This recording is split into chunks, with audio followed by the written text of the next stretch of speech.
Q&A ये करिए, लेकिन Q&A टुडे इवेंट हो रहा है।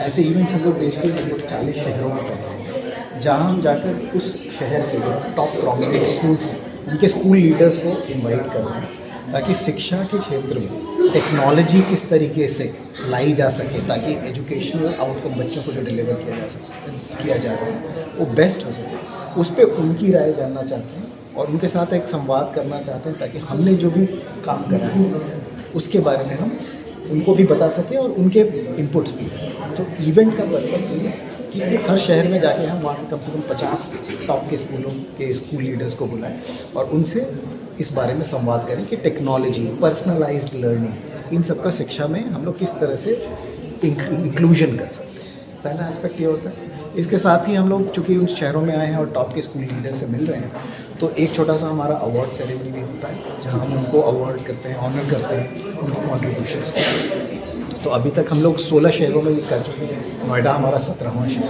है। शिक्षा के क्षेत्र में हाल के वर्षों में अभी क्या नया बदलाव देखने को मिला है?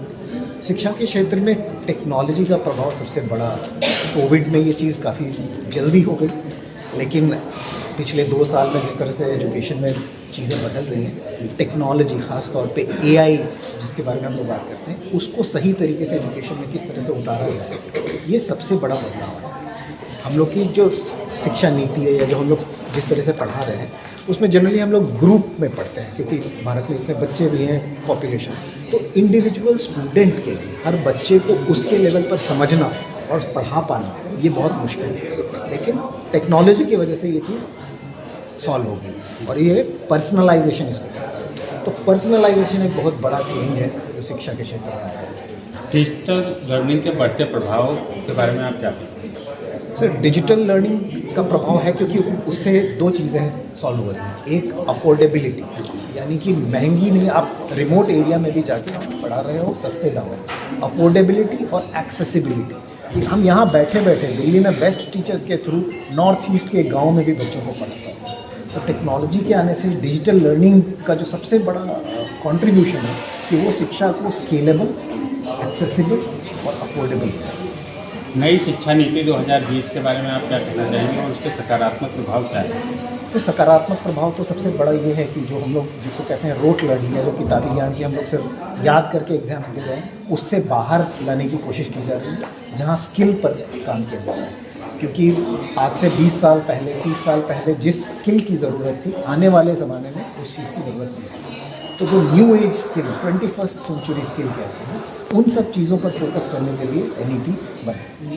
तो ये बहुत ही पॉजिटिव, सकारात्मक कदम है और टेक्नोलॉजी का भी समावेश इसमें होना ज़रूरी है, वो भी उस नीति कहती है। तो हमारे लिए भी उस चीज़ को हम लोग उसको पॉजिटिवली वेलकम करते हैं और कंट्रीब्यूट करना चाहते हैं।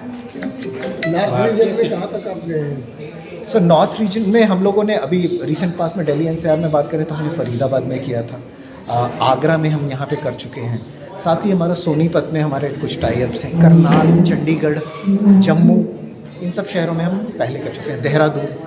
कुछ 40 का आपने बोला ना, तो 16 ये होगा। हाँ जी। अगला कहाँ पे पड़ा? अभी अगले हफ्ते अब वहाँ महाकुंभ हो रहा है, हम लोग प्रयागराज में हैं, कानपुर में हैं अगले ही हफ्ते, और कई शहरों में। तो हमारा प्लान हर हफ्ते हम लोग 1 से 2 शहरों में जा रहे हैं। तो अगले 2 महीनों में हम एक साल में आपने 40 का टारगेट होती है, 6 महीनों में हमने 40 का टारगेट। 6 महीने में चले जाते हैं। हमारी भारतीय टीम शिक्षा प्रणाली में सबसे बड़ी चुनौती क्या है?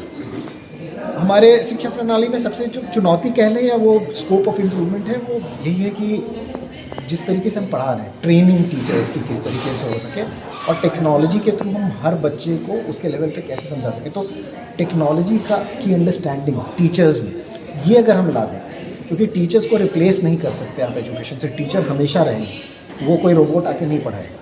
तो टीचर्स उस चीज़ को, टेक्नोलॉजी को सही तरीके से अडॉप्ट करता है, ये एक चैलेंज है। और पेरेंट्स के साइड से अगर हम बात करें तो बच्चे उसका गलत इस्तेमाल करते हैं। तो ये 2 चैलेंजेस हैं जिसको हम लोग कर रहे हैं सॉल्व। शिक्षा के क्षेत्र में निजी और सरकारी दोनों संस्थाएं बराबर काम कर रही हैं, लेकिन आपस में सामंजस्य क्या है और कैसे स्थापित किया जा सकता है?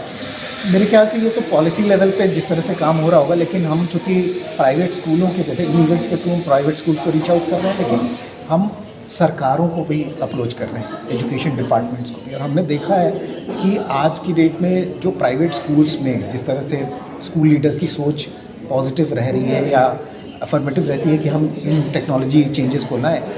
जो स्टेट गवर्नमेंट्स हैं वहाँ पे भी इस चीज़ पर काम किया जा रहा है। कई जगह आप देखेंगे स्मार्ट बोर्ड्स, डिजिटल प्लेटफॉर्म्स, और कुछ स्टेट्स में तो इन कॉम्पिटिटिव एग्जाम्स को तैयारी कराने के लिए एक स्पेशल सेल भी उन्होंने बना दिया। तो सामंजस्य एक तरीके से दोनों एक प्लेटफॉर्म पे अब आ रहे हैं कि दोनों इस चीज़ को समझ रहे हैं कि हम टेक्नोलॉजी का सही इस्तेमाल करें, डिजिटल लर्निंग लाएँ, अपने टीचर्स को ट्रेन करें ताकि अल्टीमेटली स्टूडेंट का भला हो।